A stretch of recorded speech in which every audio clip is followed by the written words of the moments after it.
Ding, ding, ding, ding, ding. Welcome to Talking Pictures Trivia, the podcast in which a group of Welcome to Talking Pictures Trivia, the podcast in which a group of B-side. Hello and welcome back to B-side. This is Tom here, and today I'm going to be talking about the 1995 film The Englishman Who Went Up a Hill but Came Down a Mountain. Okay, and this is a movie directed by Christopher Monger, who is a Welsh filmmaker, mostly a screenwriter. He's directed a few other movies. Waiting for the Light, Girl from Rio, I think might have been his other largest film, but mostly he was a screenwriter. And start with a brief plot summary, because I'm assuming this is a smaller movie that people might not know it. But the movie is taking place in 1917, really during the war. And we are in a small town, Ffynitgaro, a small Welsh town in eastern Wales, which is named for a mountain that the town is very proud of. We meet some of the characters. The most important ones are Morgan the Goat, and Morgan the Goat is a bar owner and a person who has, I believe, gotten away with not going off to war, to World War I, and consequently he has been sort of sleeping with all the women. He's the only man around. And he's, very charismatic and all that type of thing, those types of things. And he's kind of the star. He's the bar owner, and he's very civic-minded in the sense of he's kind of able to orchestrate the community to do things that he thinks are important. And at the other end of this communal avenue, so to speak, is the Reverend Jones. And the Reverend Jones is a holy man, as you've probably inferred, and he is very strictly religious. He never goes into the bar. Morgan the Goat never goes into the church. The Reverend Jones condemns him constantly in his sermons, and that's kind of the setup. We have a few other people who are running around the town, but really those two characters, the Reverend Jones and Morgan the Goat, kind of pop out. Everybody else is sort of a traditional Welshman or Welshwoman. And what ends up happening is Hanson and Garrett, these two British folks, Hanson is played by Hugh Grant in one of his earlier roles, come to Ffynitgaro on a mission to measure the heights of various mountains. And the reason being, they want to see how practical the terrain is in case something goes wrong in World War I, in case they have to kind of retreat in World War I. And so the British government has hired them to measure these mountains. These are professional cartographers. The rule in cartography is that if a mass of land is 1,000 feet above sea level, it's a mountain. Anything below is a hill. I don't know what the bottom level of hill is, but if it's below 1,000 feet, it's a hill. And the town is very invested in Ffynitgaro being a mountain. And the reason being is there's these kind of stories about how the mountains of Wales prevented the British from conquering them, et cetera, et cetera, et cetera. They see themselves as apart from the British, as not being one with the British, and the mountain is their means sort of independence, right? Ffynitgaro is this thing that has blocked the British from conquering them. Now, of course, Wales is a country in Great Britain. However, this is the story that these townsfolk are telling. And what ends up happening at the beginning of the movie is they measure it, Hanson and Garrett do, and then handsome Hugh Grant comes down into the bar and announces to the townsfolk that the mountain is only 980 so feet, and it is in fact a hill.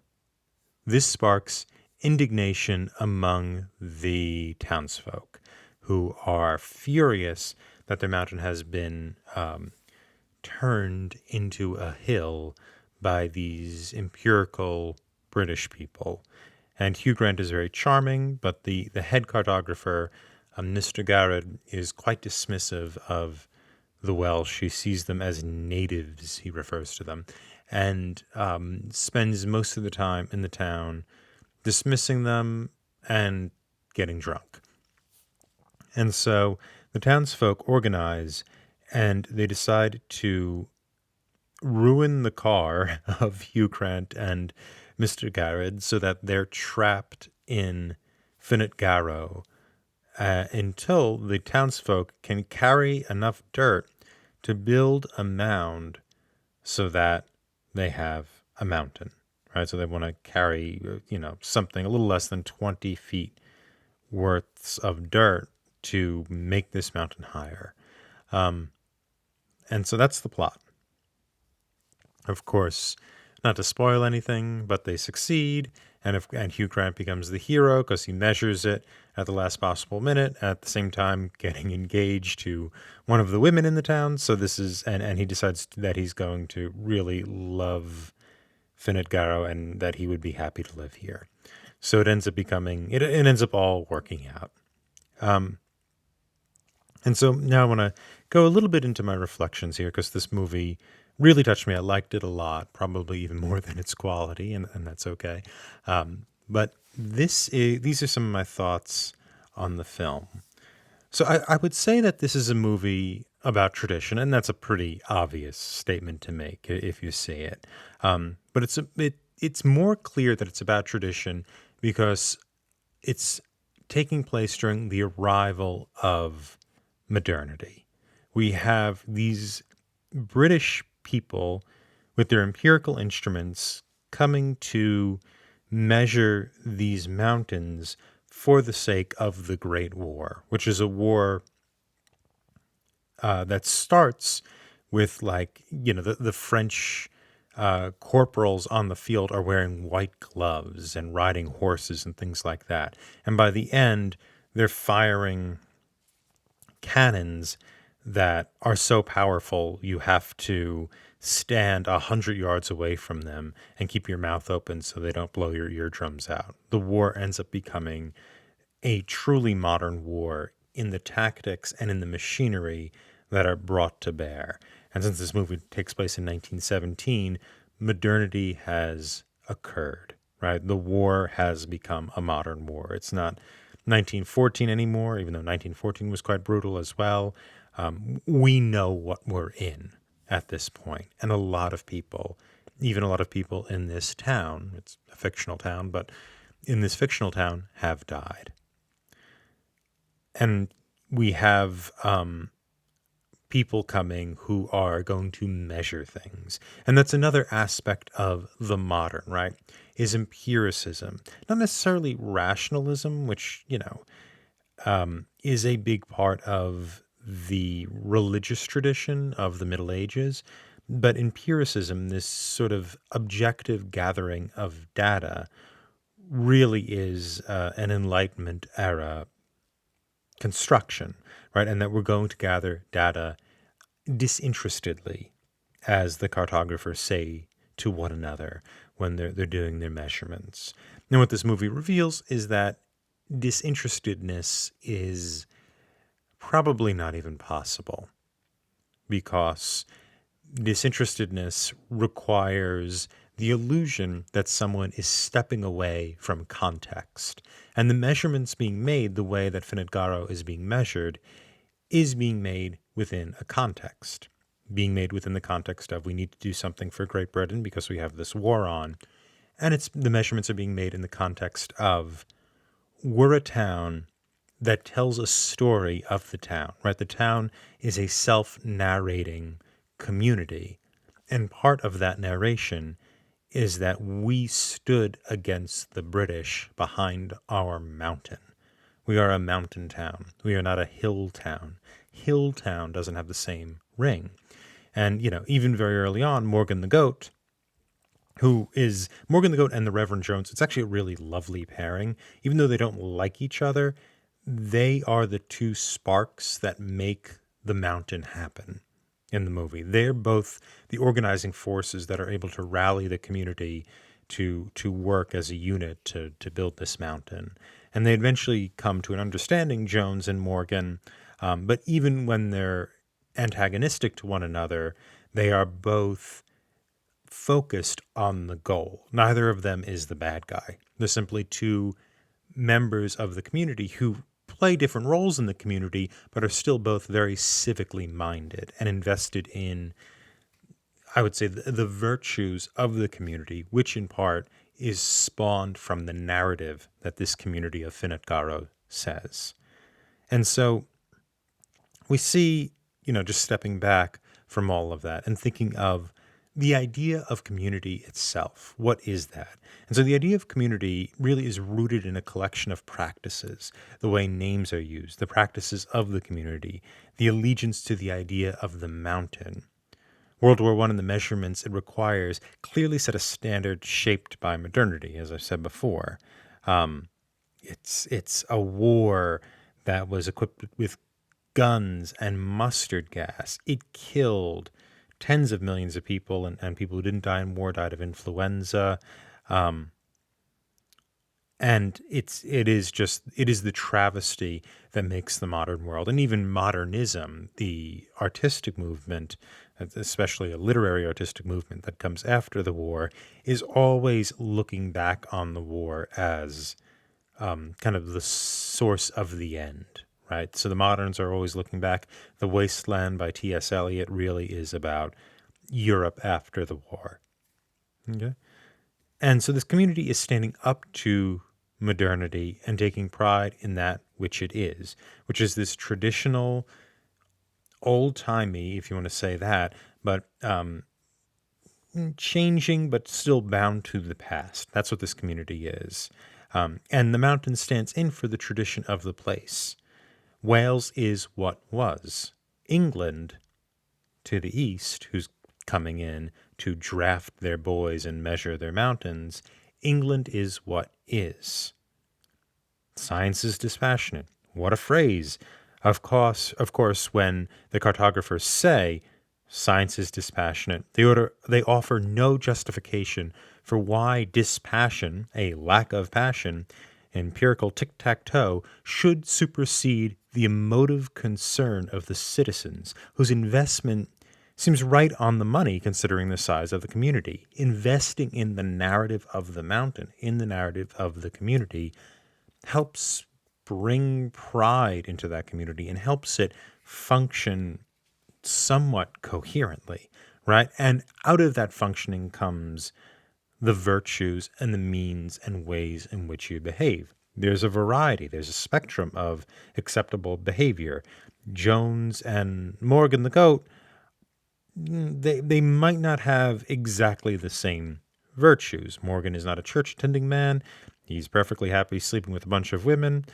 He runs a bar that the Reverend Jones won't even step into.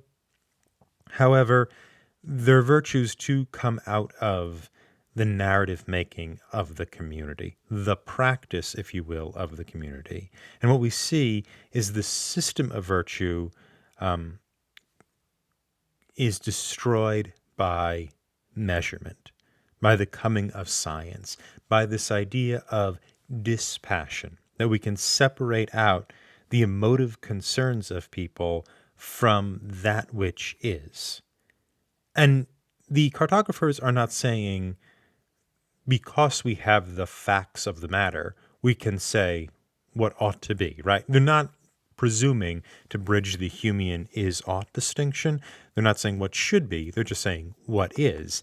However, what they're missing with their kind of science is dispassionate rhetoric is that the idea of science isn't dispassionate. It itself is a set of behaviors and practices that is different from the behaviors and practices of the community. And they are now at loggerheads. They're now banging heads together, the community and quote-unquote science, or science's representatives, the cartographers. And if science gets its way, the community really can't, right? And if the community gets its way, science can they can come to a negotiation, and they do in the end of the movie when they build up the hill into a mountain.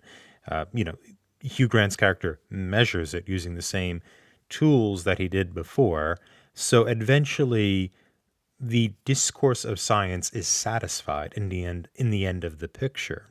But science then is no longer presuming to be dispassionate. Actually, Hugh Grant is quite invested in the success of this project by the end, and even more invested because after he takes the measurements, he gets engaged to a woman from the town. So, that is clearly a change in his position vis-a-vis his profession.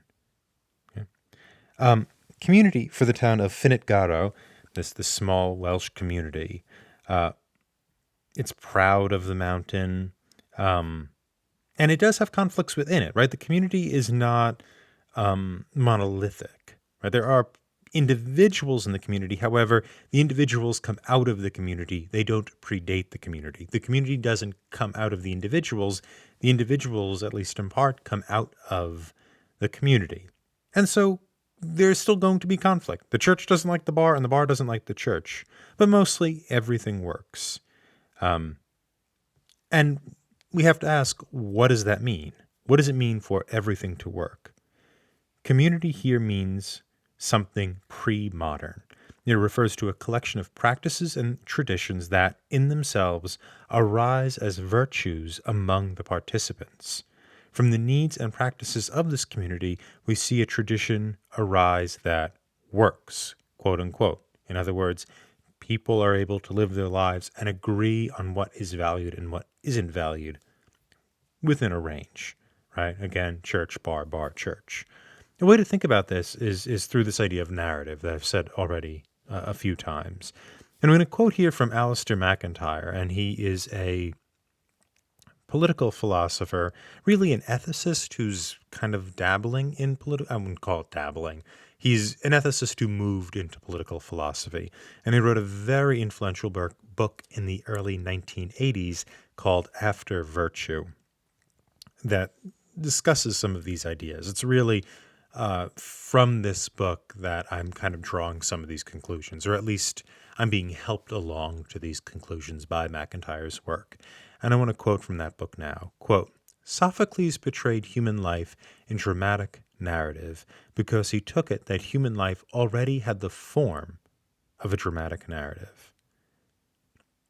It is the individual in his or her role representing his or her community who is, as in epic, the dramatic character. Hence, in some important sense, the community too is a dramatic character which enacts the narrative of its history. End quote. The community tells its own story through the narrative of the mountain, or a narrative that needs the mountain. The mountain itself guarded against the invading English. This is the heroic story that shapes a narrative that makes the community. And the community needs to tell its own story.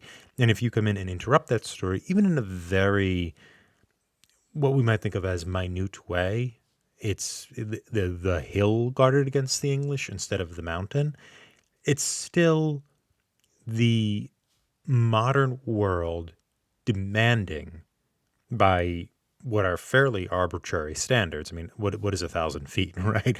Entirely arbitrary, but demanding by arbitrary standards that your narrative be reshaped to become a tool of modernity. And in this case, to become a tool of a great war, right? That they want to change their narrative so that the narrative is not a means to establish virtue and tradition within the town, but that the stuff of the narrative, including the mountain, are a means to serve the needs of the war. And that's what's going on here. That's the tension here. And the narrative shapes the community as well. As Michael Sandel, another political philosopher, writes, it's that the individual is not prior to his or her ends. Those ends are situated by the community, and therefore the community partially constructs the self. Finitgaro creates both Morgan the Goat and Reverend Jones. Despite their dislike for each other, they both are playing the tradition of the town. For the mountain to be a mountain is for the town to maintain the narrative of itself and consequently to maintain the narrative of each person. And then we also have to ask, what is modernity? And we've covered this a little bit already. Modernity is empirical measurement. Modernity is the war. But these are kind of aspects of modernity, not the thing itself. And let's see if we could talk about what modernity is itself. And for simplicity's sake, we might say that modernity is the Enlightenment and the consequences of the Enlightenment. And the Enlightenment is that era in history, really in German and English history, really Scottish. If you're looking at England, it's really Scotland that did it. But, Scottish and German history, a little bit in France as well, that it's really the end of the 17th century and through the 18th century. And this is the point where the development of science explodes, and we have a lot of scientists beginning to develop individual fields. The field of economics becomes very important. Political philosophy as an art in itself becomes very valuable. We see at the beginning of the Enlightenment in the 1690s, John Locke is publishing his 2 treatises on government. And David Hume in the 1730s and 40s is publishing on economics and politics. And we begin to see individual rights and natural rights, even though natural rights predates the Enlightenment, goes back to the Greeks, goes back to the Bible, really. But a natural rights conception becomes a centerpiece of political philosophy that says the individual is prior to any state, and therefore individual rights separated from a particular religious concern or traditional concern is what would be a better way to situate a state, to situate a governing body. And so that is the idea. And then there's kind of a celebration of the mechanical arts and the coming of industrialization, which begins to happen. We start to see factories. I think the first factory in England is in the 1730s, but I'm not positive. It really is much more of a 19th century conception. But the idea of technological advance as a good, right, is an Enlightenment idea, even as it continues well past the Enlightenment. And a lot of people would say we all are still living in the Enlightenment era, I suppose. And even our government, the American government, the American Revolution, much like the French Revolution, are Enlightenment occurrences. At this point, the world turns towards empirical, verifiable fact, natural law conceptions of the individual, and individuality and empiricism. And empiricism, just to define that word, is tested by experience, right? Tested by observation. You observe something and you get a conclusion from it. Why this is so important for modernity is if you have a religious rule, a rule by religious right, well, religious rights tend not to provide empirical evidence, observable evidence of the religion's truth values. Instead, you have these kind of claims of revealed knowledge combined with rational discourse, et cetera, et cetera. So empiricism is something that was really developing, especially in England, and becomes important for the foundation of the Enlightenment. And so individuality and empiricism, we could almost think of those two things as in combination being the cornerstone of the Enlightenment. And then with those in tow, we have the American Revolution, science, Newton, Hume, economics, international trade, industrialization. computers, etc., right? Well, we don't have computers yet, but, later on, well, science is going to keep developing, obviously. While I'm personally quite the fan of the Enlightenment, I'm glad it happened. Individual rights is A-OK with me. These types of films and these types of philosophers, MacIntyre and Sandel, are far more skeptical of the individual as divorced from the community. Part of this problem is the interminability of ethical discussion. How do we say what is ethically right and good, true and just, etc.? And I think I know MacIntyre would say that you really can't. That tradition, ethics, virtue, what is right and wrong, that they're not meaningless terms, and they're not relativistic terms, but they're coming out of the practice of a community. And he compares this to chess, right? The virtues of great chess aren't really dependent on how much money chess grandmasters make. They're dependent upon the rules internal to chess, not the situation external to chess. And I think what we see with the town and the virtues that manifest out of the town, even in conflict, minor conflict, they are rules within the game, the quote unquote game, that the town plays. And the external threat ends up being these kind of people hanging on the coattails of the Enlightenment, the cartographers, the political theorists, the people who arranged for bizarro treaties that got England into war, that got these poor Welsh men drafted and killed. That's an external threat. That is outside the game of Finit Garo. Okay. Good. And so we already talked a little bit about ends, how the community is no longer an end in itself. Once England comes in, once Great Britain comes in, the community and the mountain, which is even more upsetting, the mountain becomes an end for the war, right? It's a means to end the war, or to, I guess we should say, to win the war more properly. And therefore, what really is happening in this town is a tragedy, and the people in it really stop the tragedy from occurring, right? And the way they do that is by the establishment of the mountain. They make the mountain, they make the mound that makes the mountain. And the establishment of the mountain, it's this physical representation of the communal rejection of modernity. The story they tell themselves about themselves survives against the machines of both war and science. And the war is connected to the mountain in the minds of the community. And we could see this in the Reverend Jones's sermon, which he gives before the final day in which they build the mountain and retain their narrative. And I'll quote this in full. Quote, "Exalt the Lord our God and worship at his holy hill. I see it as a prayer made manifest in soil. One day our children's children will play where we are piling earth.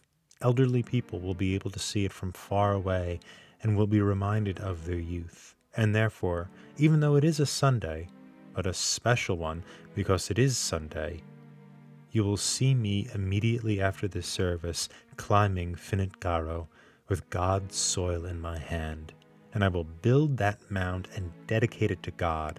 I will build that mound in memory of our loved ones who will not return from war, and I will build that mound as a humble echo to the great mountains the Lord has given us. And I will build that mound in celebration of the joy our mountain has given us. And I will build that mound knowing that the Lord God is with me. Exalt in God and worship at his holy hill." End quote. In the modern world, mountains fall.